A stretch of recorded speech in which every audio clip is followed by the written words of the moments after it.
आसमां को झुकाने हम चले, आसमां को झुकाने हम चले हैं, नई बुलंदियों को पाने हम चले है भरोसा खुद की मेहनत पर, यूं ही नहीं तूफानों से बाजी लगाने हम चले हैं। गुड मॉर्निंग बच्चों, एक बार फिर से मैं आपको अपने यूट्यूब चैनल एमलोभी के पाने में आपका तहे दिल से स्वागत करता हूँ। आपको मैं आज की क्लास में एनसीईआरटी मैथ क्लास 10th में मैं आपको चैप्टर 1 में जो आपका चल रहा है रियल नंबर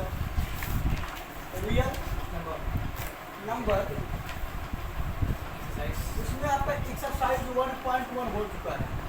यानी आप ऐसे समझ सकते हो कि यूक्लिड विभाजन का जो थ्योरम था उस पर आधारित जो क्वेश्चन हैं आपके हो चुके हैं। आज हम बात करेंगे, हम आपसे बात करने वाले हैं क्या कि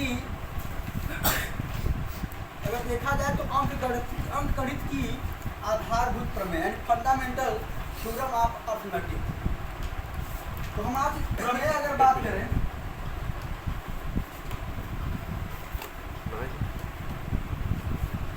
तो आपका प्रमेय क्या है?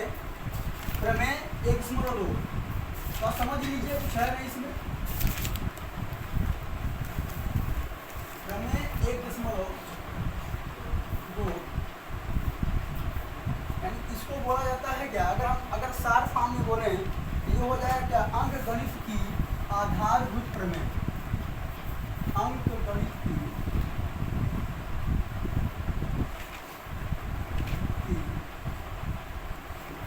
आधारभूत प्रमेय। अगर मैं इसकी बात करूं, इसको हम बोलते हैं फंडामेंटल, यहाँ हो जाएगा बी बेस FBT, क्या बोलते हैं इसको? तो आपको पढ़ना है fundamental theorem of arithmetic. Arithmetic है तो आप ऐसे समझो फंडामेंटल अर्थमेटिक थ्योरम, ठीक है? आप ऐसे समझो, तो आप ऐसे समझो ये है क्या कह रहा है, पहले सुनिएगा। कह रहा है कि प्रत्येक भाज्य संख्या को अभाज्य संख्या के गुणनफल के रूप में व्यक्त किया जा सकता है तथा यह गुणनखंडन अभाज्य गुणनखंडन खंडों के आने वाले क्रम के बिना अद्वितीय है। यानी पहले आप लिखें क्या कह रहा है, प्रत्येक भाज्य संख्या को, मैं लिख दे रहा हूँ, समझा रहा हूँ आपको।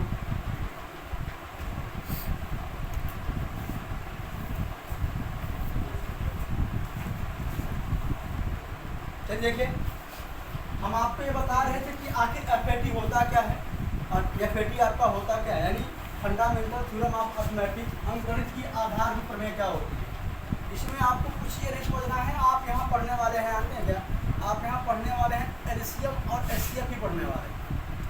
लेकिन थोड़ा समझिए, यहाँ यह कह रहा है कि प्रत्येक भाज्य संख्या, प्रत्येक भाज्य संख्या को हम अभाज्य संख्याओं का गुणनफल के रूप में हम तोड़ सकते हैं। जैसे आप सुनिए मेरी बात सुनिए, जैसे यह आपका क्या है, 4 क्या है, एक प्रकार का सबसे छोटी भाज्य संख्या है। 4 क्या है, कंपोजिट नंबर। क्या होगा, कंपोजिट नंबर। पहले आपने समझो कि क्या बता रहे हैं कि ये होता क्या है, कंपोजिट नंबर होता क्या है। अगर हम कंपोजिट नंबर की बात करें यानी भाज्य संख्या की बात करें, तो मैं लिखवाया हूँ, बताया हूँ ऐसे नंबर जो 0 से 1 से एंड क्या एंड अदर नंबर से, क्या आप ऐसे कह सकते हो जिसके मैक्सिमम 3 या मोर देन 3 क्या हो, फैक्टर हो, क्या हो, यानी ऐसे नंबर जिनके 3 या 3 से क्या हो अधिक फैक्टर होते हैं वो नंबर को हम कहते हैं कंपोजिट नंबर। लिखवाया गया है इस चीज को। तो यहाँ यह कह रहा है कोई आपका, जैसे मैं पहला लिख लूँ 4, फिर मैं लिख सकता हूँ क्या 6, फिर मैं लिख सकता हूँ 8, 12, 14, 16, है ना, 10 भी है, 10 भी कर सकते हैं। तो अब ये देखिए यहाँ पर ये कह रहा है इनका अगर आप फैक्टर करोगे, इनका अगर आप इनका फैक्टर करते हो, क्या करते हो, गुणनखंड करते हो, तो वो ऑलवेज किस फॉर्म में टूटेंगे, वो हमेशा टूटेंगे अभाज्य संख्या में, वो हमेशा टूटेंगे अभाज्य संख्या में। तो जरा समझिएगा कि प्राइम नंबर क्या होता है। तो हमने आपके साथ लिखवाया है प्राइम नंबर के बारे में कि जिसके मैक्सिमम कितने फैक्टर हों, 2 फैक्टर हों। कितने फैक्टर हों? यानी जो number 0 and itself, 0 and sorry 0 नहीं 1 एंड इटसेल्फ, आप लिख सकते हो क्या 1 एंड इटसेल्फ, ठीक है। यानी जिसके मैक्सिमम 3 फैक्टर हो या 3 से अधिक होते हैं उनको हम क्या कहते हैं? Composite number. और जिसके मैक्सिमम 2 फैक्टर हो, 1 या स्वयं से बढ़ जाए, ठीक है। तो हम यही देख रहे हैं। तो इसमें क्या क्या होता है? पहले 2 आता है, 3 आता है ना भाई, 2 आएगा, 3 आएगा, और क्या आएगा? 5 आएगा, 7 आएगा, 9 नहीं होगा, 11 होगा, 13 होगा, 17 होगा। मैं लिखवाया हूँ ऐसे करके बहुत सारे। मैंने आपको बताया भी है कि 1 to 50 आपके 15 होते हैं, और 50 to 100 आपके 10 होते हैं, और पूरा 1 to 100 आपके कितने होते हैं? 25 होते हैं। ये बताया गया इस चीज़ को। तो यहाँ हम आपको यह भाज्य और अभाज्य यानी प्राइम और कंपोजिट का कॉन्सेप्ट नहीं पढ़ाने वाले हैं। कल संडे है, कल संडे की क्लास में पूरा मैथमेटिक्स क्या है, मैथमेटिक्स का ओरिजिन कहाँ से हुआ है, उसके सारे पार्ट में पढ़ाऊंगा एक पार्ट में, और एक पार्ट में आपको पढ़ाऊंगा नंबर सिस्टम पूरा। जिनको पढ़ना होगा आके बैठ के रिवाइज करने के लिए पढ़ सकते हैं। बाकी कल मैं वीडियो बनाने के लिए आऊँगा, ठीक है ना। जिनको पढ़ना पढ़ लीजिएगा एक बार फिर से मैथमेटिक्स के बारे में और नंबर सिस्टम में, ठीक है। और यहाँ देखिएगा पहले, अब मैं देखूं कि ये क्या हो गया, आपके बहुत सारे हो सकते हैं, एक ही नहीं है, ठीक है। तो अब देखिए ये कह रहा है कि कोई भी भाज्य संख्या हो उसको आप अभाज्य संख्याओं के रूप में फैक्टराइज कर सकते हो। यानी एनी कंपोजिट नंबर्स जितने भी हैं, एनी कंपोजिट नंबर्स क्या फैक्टराइज फॉर्म ऑफ कितना? Prime number, prime number. यानी आप यहाँ लिखो, अच्छा अगर 2 क्या लिखोगे आप? अगर 2 को लिखो तो क्या 2 1 भाई मैं बात करूँगा तो 2 2 क्या होगा? 4। 2 क्या है? ऑलरेडी अभाज्य संख्या है। और अगर 6 को लिखूं तो 2 के बाद ही 3 आएगा, 2 के बाद ही यही क्रम है ना कि ये क्रम है कौन सा? एक इसमें वर्ड यूज किया है बिना अद्वितीय, जो इनका क्रम होगा 2, फिर 2 से क्या 3, 2 से क्या 3 से फिर क्या आएगा? अभी ऐसा सुनो क्या कि 2 फिर 3 फिर 4 की हो? 4 नहीं है। 4 की नहीं आएगा क्योंकि 4 आपका प्राइम नंबर नहीं है, 4 आपका प्राइम नंबर नहीं है। तो आपका फंडामेंटल थ्योरम यही कहता है अर्थमेटिक कि किसी भी कंपोजिट नंबर का जब आप फैक्टराइजेशन करोगे, जब वो फैक्टराइजेशन उसका किया जाएगा तो वो ऑलवेज किसी को देगा? प्राइम नंबर देगा। जैसे यहाँ देखो भाई, अगर आप 8 को देखोगे 2 × 2 × 2 सारे क्या है ये? Prime number. अगर मैं इसको देखूं 10 को तो 2 × 5 होगा, 2 × मतलब 2 के बाद 3 आएगा या तो 5 आएगा, ये इनका फिक्स है।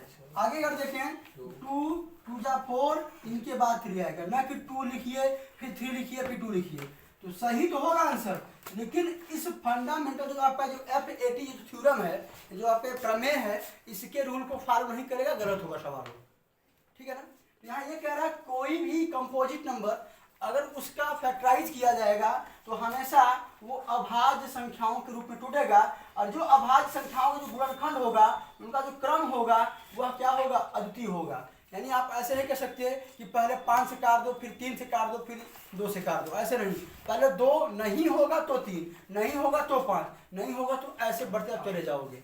जैसे आप एलसीएम लगाते हो तो एलसीएम क्या है? एलसीएम आपका इसी रूल को फॉलो करता है। जो आपका एलसीएम होता है वह आपका क्या?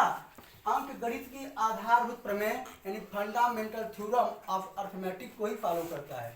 तो आपका अगर कोई पूछता है कि 1.2 थ्योरम क्या है तो आप बताओगे कि किसी भी भाज्य संख्या का गुणनखंड अभाज्य संख्या में टूटता है, अभाज्य संख्याओं में टूटता है। जो अभाज्य संख्याएं होती हैं उनका जो क्रम होता है वह अद्वितीय होता है। यानी 2 के बाद 3 ही आएगा, 3 के बाद 5 ही आएगा, 4 नहीं आएगा बीच में, और 5 के बाद 7 आएगा, 6 नहीं आएगा, ठीक है। चले ये था फंडामेंटल थ्योरम क्या है इसके बारे में। और इस थ्योरम को बताने वाले थे कार्ल फ्रेडरिक गास, यानी इसको देने वाले कौन थे? अगर देखा जाए इनका नाम है कार्ल, इसको बताने वाले कौन था? फ्रेडरिक गास। कार्ल फ्रेडरिक गास, इन्होंने फंडामेंटल थ्योरम के बारे में बताया था, ठीक है। तो हम थोड़ा शुरुआत करते हैं क्लास की, है भाई। तो क्लास को स्टार्ट किया जाता है। अब देखिए इसमें कुछ एलसीएम और एचसीएफ के रूल है, एलसीएम और एचसीएफ के रूल है। अगर इतना लिख लिए हो तो हम आगे चले, बताएं इसको। चलिए देखिए,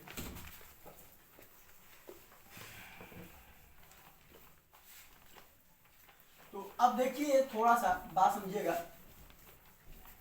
अब इसमें थोड़ा सा एलसीएम और एचसीएफ का रूल चलने वाला है, एलसीएम और एचसीएफ का थोड़ा सा हम फार्मूला पढ़ लेते हैं जो कक्षा 8 में पढ़े हुए हैं।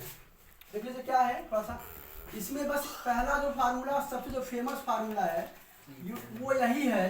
अगर मैं लिख दूं तो अगर लिखना चाहूं, जैसे मान लेता हूं दो टर्म है ना, मान लीजिए क्या है दो टर्म है, इसको मैं मान लेता हूं पहला पद गुणित्य दूसरा पद क्या क्यू एक्स, क्या बराबर क्या होता है एलसीएम और इंटू एचसीएफ इंटू।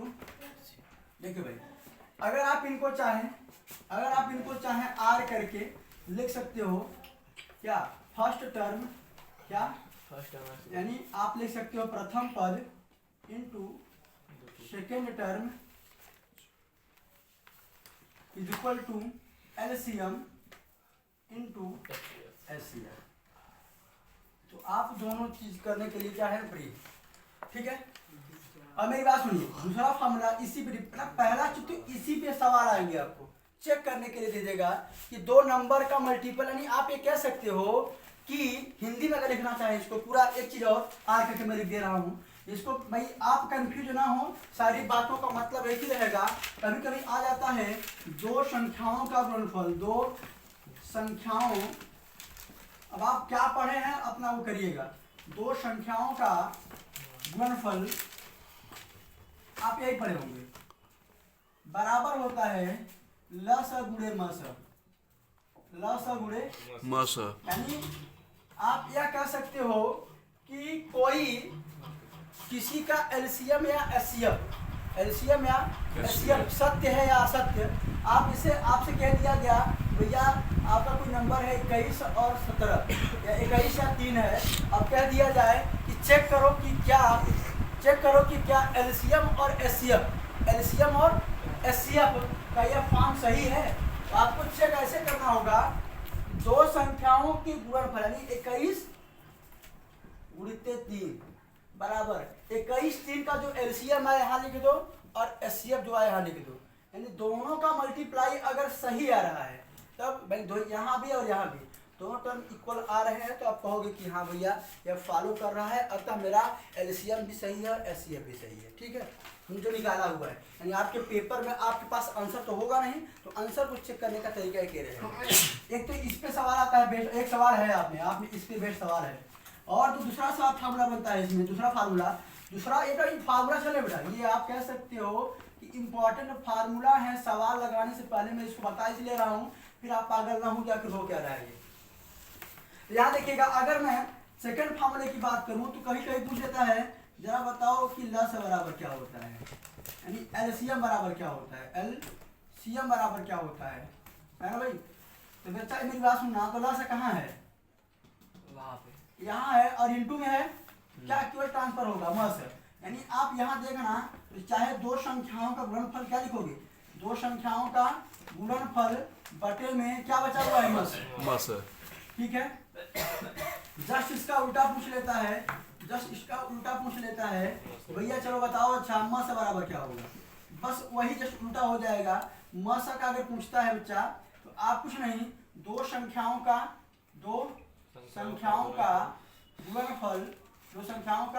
गुणनफल बटे में क्या लस है, ठीक है।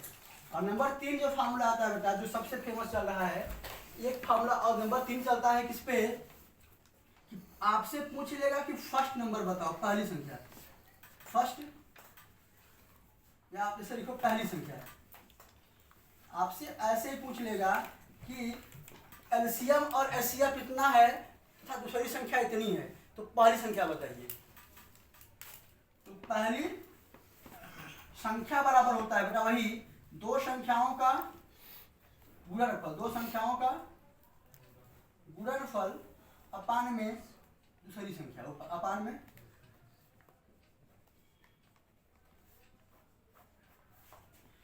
ऐसे ही कहीं पूछ लेता है क्या, इसी पे बेस्ड कि भैया निकालो क्या दूसरी संख्या, क्या निकालो। तो अब वही फार्मूला दो संख्याओं का, बस सारा फार्मूला इसी बना हुआ है। दो संख्याओं का गुणनफल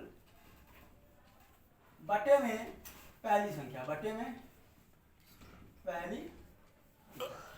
इतने आपके फार्मूले हैं जो केवल और केवल एक ही फार्मूले पे बेस्ड है, वो पहले वाले फार्मूले पे। इसी से आपके ये सारे फार्मूले बनाए गए हैं। यही आप देखेंगे तो भैया एलसीएम को ट्रांसफर कर रहा है, एक बार एचसीएफ को ट्रांसफर कर रहा है, फिर यहीं पे दिखा रहा है क्या आपका, ओ देखिए थोड़ा सा मिस्टेक हो गया बच्चा। मिस्टेक क्या, देखिए पहली संख्या पूछा हुआ है ना, जब पहली संख्या पूछा हुआ है तो यहाँ क्या रहेगा, अगर यहाँ सुनो मेरी बात सुनो, अगर पहली संख्या पूछेगा ये कहाँ जाएगा, एलसीएम और एचसीएफ के बीच में, है ना। यहाँ देखो पहली संख्या अगर पूछ रहा है तो पहली संख्या बराबर ये बटे में हो जाएगा इसके। जैसे ही अगर दूसरी संख्या पूछ रहा है, कौन सी दूसरी संख्या, तो पहली संख्या के बटे में हो जाएगा नीचे, यानी कि ऊपर रहेगा क्या, एलसीएम इंटू एचसीएफ। तो सारे फार्मूले यहीं से बने हैं, एक बार इनको ट्रांसफर किया गया है और एक बार इनको ट्रांसफर किया गया है। तो जो सारे फार्मूले हैं, जो मेन फार्मूला है बेटा, ये आपका यही है, ये आपका ये वाला है। एक बार इसको आप नोट कर लें, एक बार इसको आप नोट कर लें। देखिए आपका जो इसमें 2 पॉइंट की बात की जा रही है, एक तो एचसीएफ क्या होता है, एक एलसीएफ क्या होता है। जब आप फैक्टराइज करोगे, क्या करोगे, फैक्टराइज गुणनखंड करो, तो गुणनखंड की जो सबसे छोटी घात होती है, क्या होती है, जो सबसे छोटी घात होती है, वही आपका क्या होता है, एलसीएफ। एचसीएफ क्या होता है, और ऐसी भाई सबसे छोटी घात का जो नंबर हो, सबसे छोटी घात का, जैसे हम एक चीज दिखा दे रहे हैं, अगर मैं किसकी 6 का फैक्टराइजेशन करूँ और 20 का करूँ, है ना, तो आप मेरी बात सुनिएगा, अगर मैं इसको तोड़ूंगा तो 2 इंटू क्या लिखूंगा, अगर मैं इसको तोड़ूँ 2 2 जा 4 और 5 जा, इसमें अगर मैं इसको लिखना चाहूँ सही है, अगर इसको लिखना चाहूँ 2 की पावर 2 इंटू क्या है, अगर इसको लिखना चाहूँ इसको तो क्या देगा ये 2 इंटू 3। तो सबसे छोटी घात कौन सी है, 2 है। पहले देखो, पहले सबसे बड़ी चीज, एक चीज यह है उभयनिष्ठ पॉइंट, क्या दोनों में कॉमन कौन है, 2 कॉमन है, कौन है, दोनों में क्या कॉमन है, 2, दोनों में 2 कॉमन है, छोटा कौन है, ये छोटा, ये यही आपका एचसीएफ हो जाएगा, यही आपका, यानी 6 और 20 का एचसीएफ क्या हो जाएगा। यानी आप ये लिखो, अगर एचसीएफ की परिभाषा की बात की जाए, आप लिखोगे संख्याओं में प्रत्येक उभयनिष्ठ, यानी कॉमन हो, उभयनिष्ठ अभाज्य गुणनखंड की सबसे छोटी घात जो होती है, वही क्या होती है, उस संख्या की एचसीएफ होती है। क्या होती है, अगर कोई आपसे परिभाषा पूछे तो बताओगे कि संख्याओं में प्रत्येक उभयनिष्ठ अभाज्य गुणनखंड की सबसे छोटी घात वाली जो संख्या होगी वो क्या होगा, एचसीएफ होगा। अच्छा एलसीएम क्या है, अगर मैं एलसीएम की बात करूँ, एलसीएम भी कहाँ नहीं होता। आप अगर 6 को लिखना चाहो, किसको 6 को लिखना चाहोगे 2 इंटू 3, अगर आप 20 को लिखना चाहोगे तो वही 2 इंटू 5। मेरी बात सुनना बच्चा, पहली चीज इसमें क्या होता है, जो कॉमन होता है एक बार ही लिखा जाता है, जो कॉमन हुआ एक बार लिख लिए, फिर जो कॉमन नहीं है उसको भी लिखते हैं, जो कॉमन है तो एक बार हो जाएगा, जो नहीं कॉमन है वो भी लिखा जाएगा। जैसे 2 2 हो गया, फिर 3 आएगा, फिर क्या आएगा 5, 2 2 जा इंटू पूरा कितना आ जाएगा, इसका एलसीएम क्या हो जाएगा, यहाँ पढ़िए, संख्याओं में संबंध प्रत्येक अभाज्य गुणनखंड, प्रत्येक अभाज्य गुणनखंड सबसे बड़ी घात का गुणनफल एलसीएम कहलाता है। क्या कहलाता है, अरे आप फिर सुन लीजिए, मेरे कहने का मतलब, आप में यहाँ छोटा नंबर था, अगर यहाँ देखा जाए 2 और 3, यानी प्रत्येक, यहाँ एक बार सुनिए, संबंध प्रत्येक अभाज्य गुणनखंड 1 2 3 सबके अभाज्य गुणनखंड, यानी अगर दोनों मैच कर रहे हैं तो एक बार लिखे जाएंगे, लेकिन सबके क्या होंगे, मल्टीप्लाई होंगे। एलसीएम की क्वालिटी क्या है, सब में मल्टीप्लाई होगा, 2 दूनी 4, 1 2 ये मैच कर गया, 1 2 पहले से था, जो बचे हैं सब लिखे जाएंगे, और सबका गुणनखंड की सबसे बड़ी घात का जो गुणनफल होगा वो क्या करना चाहता है, एलसीएम क्या करता है ना। आपको ये परिभाषाएं भी याद होनी चाहिए। हमने आपको परिभाषाएं दिखा भी दी है, समझा भी दी है। अब आते हैं थोड़ा सवाल में से। अब आपका अगर सवाल की शुरुआत करें 1.2 की, एलसीएम और एचसीएफ आपको याद होना चाहिए। क्या समझिए, अगर मैं 1.2 की बात करूं, 1.2 में क्वेश्चन नंबर 1 देखिए। क्वेश्चन नंबर 1 में मैं आपको बता दे रहा हूं, अगर देखा जाए तो पहले ही बता दे रहा हूं कैसे करना होगा, आप देख लीजिएगा। मैं एक बताऊंगा, बाकी आप होमवर्क करके आइएगा। 141 यही है।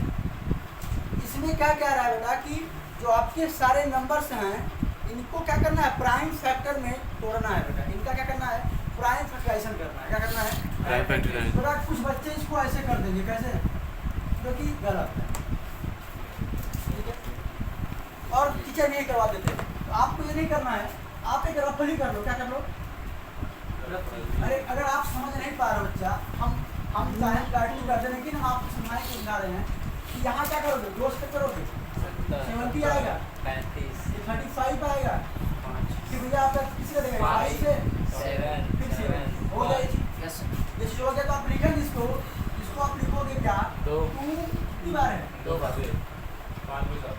ये आपका हो गया प्राइम फैक्टराइजेशन। यही सब में करना है, यही सब में करना है। तो आपके जितने भी हैं होमवर्क है मैं लिख दे रहा हूँ। क्वेश्चन नंबर 1 आपको 156 करना है। क्वेश्चन नंबर 2 आपको क्या लिखना होगा, 385 क्या 3825। नंबर 3 करके आइएगा आप लोग। जो नहीं आएगा बताऊंगा 55005। और जो आपका लास्ट वाला है 529 चौथा है वो 7429। ये आपके होमवर्क है। ये क्या है आपके, ठीक है, ये आपके क्या है, होमवर्क है। आप इसको करके आइएगा, आप इसको करके आइएगा। और सुनिए मेरी बात सुनिए, एक प्रश्न है मेरा, नोट करिएगा। प्रश्न है मेरा कि क्या सभी संख्याएं रियल नंबर होती हैं? भाई अगर देखा जाए तो लिखा गया किसी भाई अगर डिफिनेशन के अकॉर्डिंग देखिए, तो लोग डिफिनेशन लिखवाते हैं कि सभी संख्याएं वास्तविक संख्याएं हैं। सभी संख्याएं क्या होती हैं, वास्तविक संख्या होती हैं। तो क्या आप मुझे बताइएगा माइनस में √2 वास्तविक संख्या होगी? तो आप बताइएगा कि -√2 is a real number, yes or no, and why and how। तो आप कमेंट बॉक्स में कमेंट करिएगा। चलिए इसको हम आपको कल बताएंगे इसके बारे में, ठीक है। आज के लिए इतना ही, बाकी आपसे मिलते हैं कल। जय हिंद, जय भारत।